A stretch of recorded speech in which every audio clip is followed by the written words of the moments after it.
Humans of the cardboard, welcome back to Just Nuts, guys. Today we are talking about a new card coming out in Power of the Elements. That is Kurikara, Avatar of the Immovable. Really, really cool card. Really interesting card. Today we're going to get really deep on really just basically how good, how applicable I think this card is going to be in the actual metagame, and if you're going to be able to play it in your side deck, in your main deck, whatever, and so on and so forth. So I think the first thing we need to do is just go over what this card does, plain and simple. Let's scroll up here.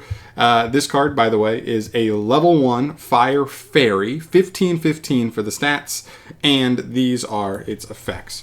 Cannot be normal summoned or set. Must be special summoned from your hand by attributing all face-up monsters on the field that activated an effect in your opponent's monster zone this turn. Gains 1500 attack for each monster attributed for its special summon, and during the end phase you can target one monster in your opponent's graveyard, special summon it to your field. You can only use that effect once per turn. So a lot going on there.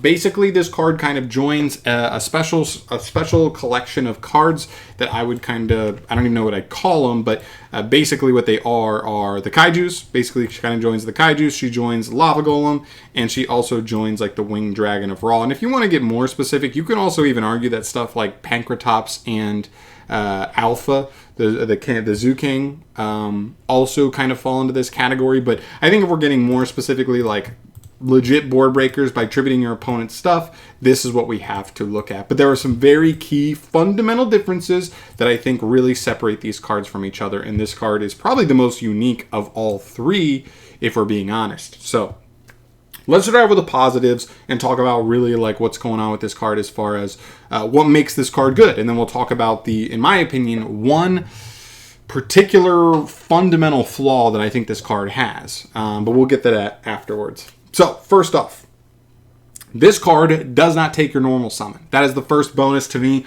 that I like to recognize here. I know Gamma Seal kind of fits into that category, but when you look at Lava Golem and also the Winged Dragon of Ra, they do take your normal summon. I guess as a mini thing as far as like comparing things as well, Winged Dragon of Ra is also the only one of these that, while it does say you can't normal summon the turn you use it, this card counts as a normal summon. So it also dodges things like when you're playing against Fluanderies or something, or back when we would play against like Tri-Brigade, Lyrilusk, and they would summon the Wind Barrier statue. You wouldn't be able to special summon, but you could still sphere mode the board. So very specific situations and floodgates like that, you could still kind of work under them. But at the same time, just these two take away your normal summon. Gamma Seal still doesn't, but Kurikara doesn't either. So, you know, pretty cool. Doesn't take your normal. That opens up more strategies to be able to play this that do require their normal summon.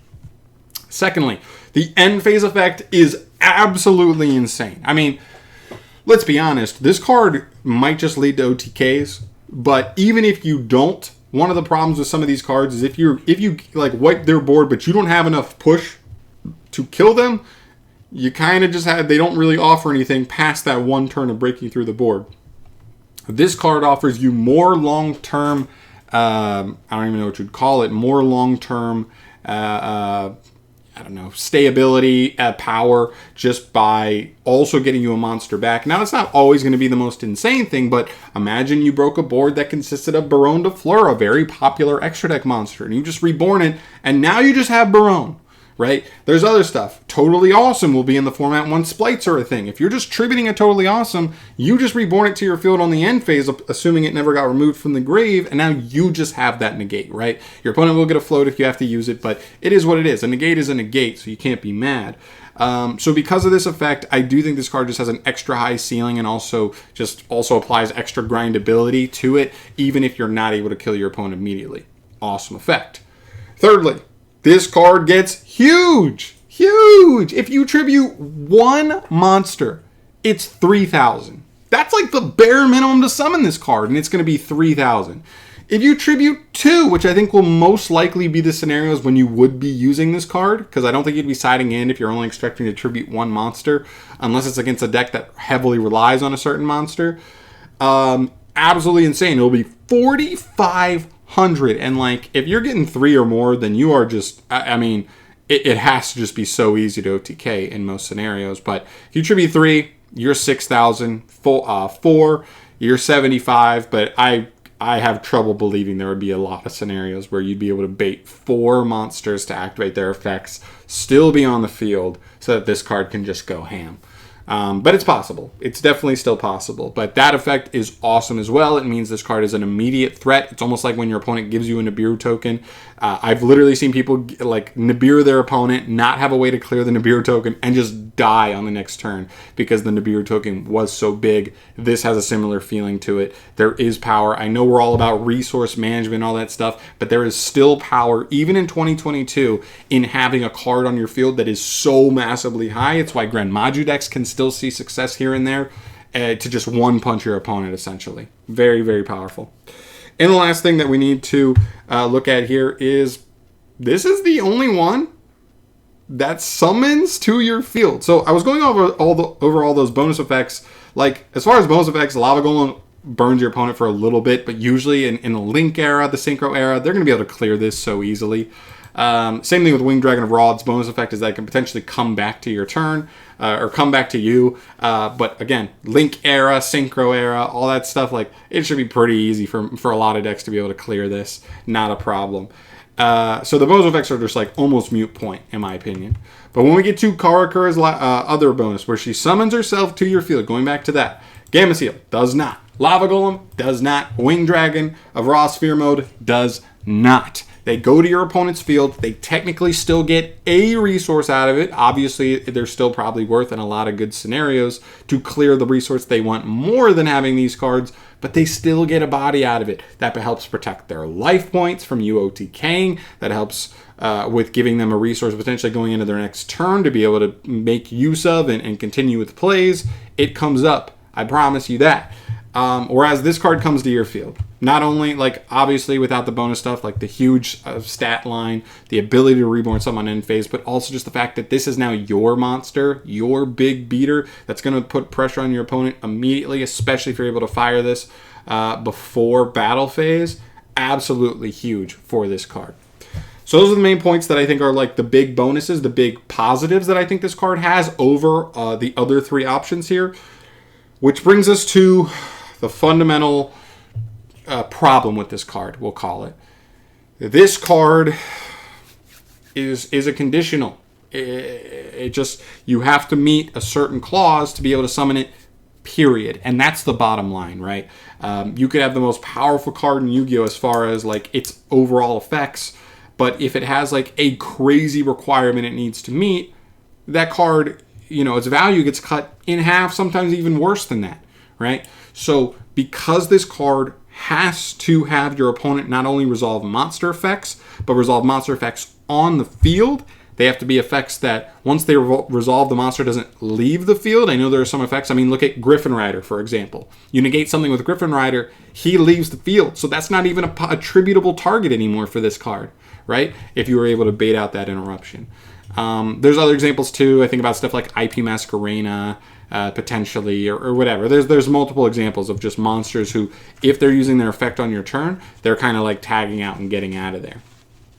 Now, there will still be decks that play really hard into this, right? You look at stuff like Splites. They're going to end on totally awesome, assuming, you know, Konami doesn't go ham on the ban list and ban any of that stuff. They will Toad for a Dupe Frog or a Swap Frog, which gives you free reign to already tribute off the Toad before you continue. Which means all you have to do is potentially bait out the Splite Elf effect, and if you do, you can clear a Splite Elf plus a Toad. But that gets pretty dicey because if a Toad uses effect to negate sending itself and then reborn off of Elf, it would have left the field and came back, so I don't think that would even be a attributable target for this card. So it just gets really wishy-washy really quickly, in my opinion. And the fact that...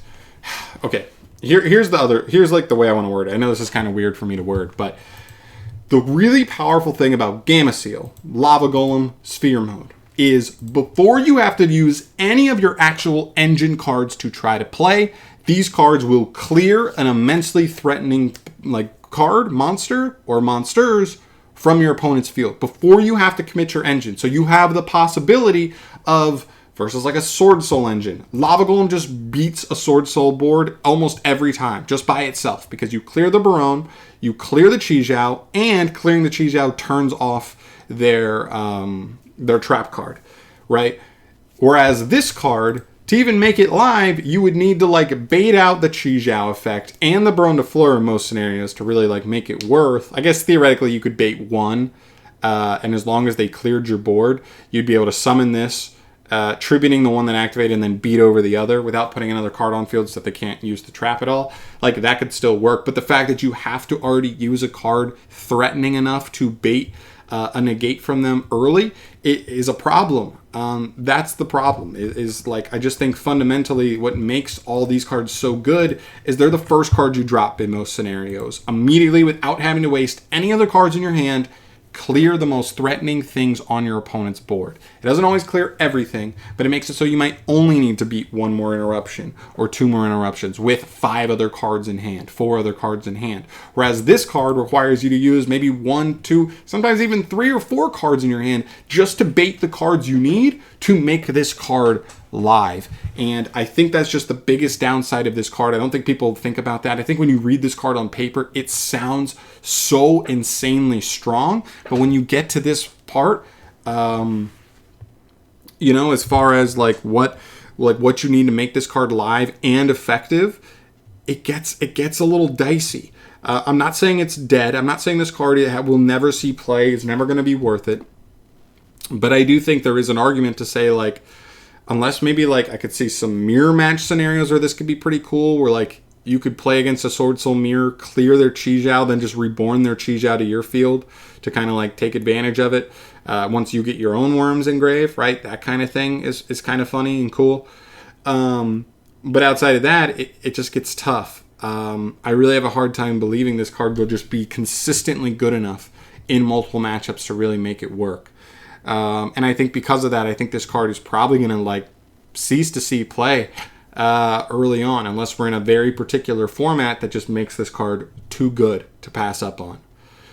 It's kind of a shame, because when I first read this card, I thought it was crazy. But looking back on it now, I think it's so conditional. There are going to be matchups where it's awesome, but there are going to be matchups where it's dead completely, which I don't love. So it's kind of an in-between for me at the end of the day. But there you go. Those are my thoughts on Kurikara, Avatar of the Immovable, guys. Let me know in the comment section down below your overall thoughts on this card now that it's been out for a couple months. We've had time to read it over, really get a grip on like how it wants to function. And also just, I know I haven't looked at every single deck list in the OCG, but I don't know if I've seen this card a single time in an OCG deck list, like topping deck list.